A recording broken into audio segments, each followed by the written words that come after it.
if you don't have passion for what you do, in this case, as John Magnuson used to say, squeezing fish, if you don't have passion for it, then you shouldn't be doing it, because it's not about the money, that's for sure.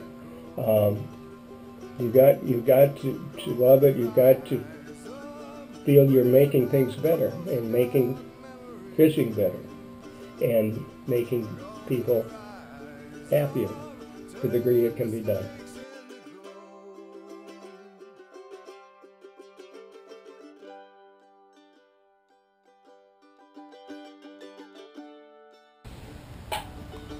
It really is a learning experience, and I always try to tell the new biologists that once you get out of school is when your education really starts to begin, and you really need to lean on other people because your problems are not unique. The fisheries issues are somewhat the same. The approaches to solving them may be a little different, and you can learn from your colleagues.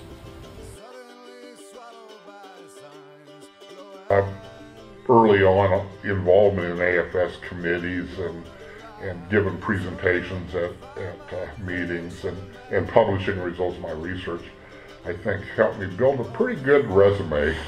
I would say so. And I don't have any doubt that I probably wouldn't have the job I have today without AFS, because it helped me build that resume and worked out good. Helped my career in many ways. I think it taught me professionalism, how to interact with people, how to, let's say, maintain ethics in science and research, how to just network with individuals that are of like mind and like interests, and many more things. I could go on and on. It was, again, it's the people that you meet at these meetings and the leadership skills that you gain by talking to these folks that just becomes so much value when you leave the meeting. It was always kind of interesting how you sit in there and you listen and you're not really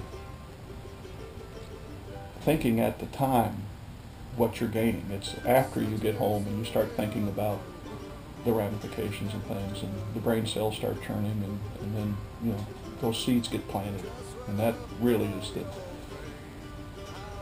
the people is the real resource. Well, it broadened my fisheries views largely through the people I met, presentations I listened to. If it hadn't been for society fisheries meetings, I wouldn't have met well-known people, well-known for the papers, published papers that I've written. Guys like W. Richter, R.A. Ryder, and other ones.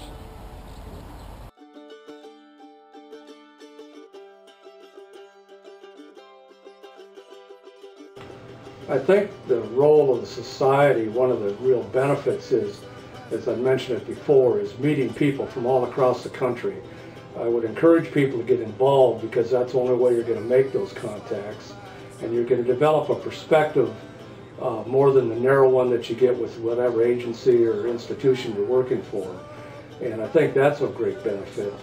The other thing that the society has done for quite some time, and I would encourage them to continue, is it's important for people to learn to play in the sandbox together.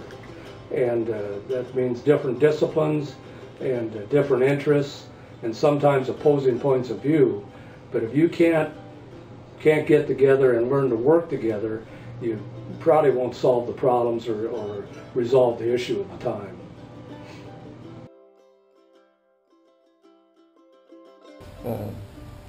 Steve Miranda, I mean, they're just, Dave Willis, just so many people that you meet over the years that you just take a little bit of everybody and kind of shape yourself along those lines. So it's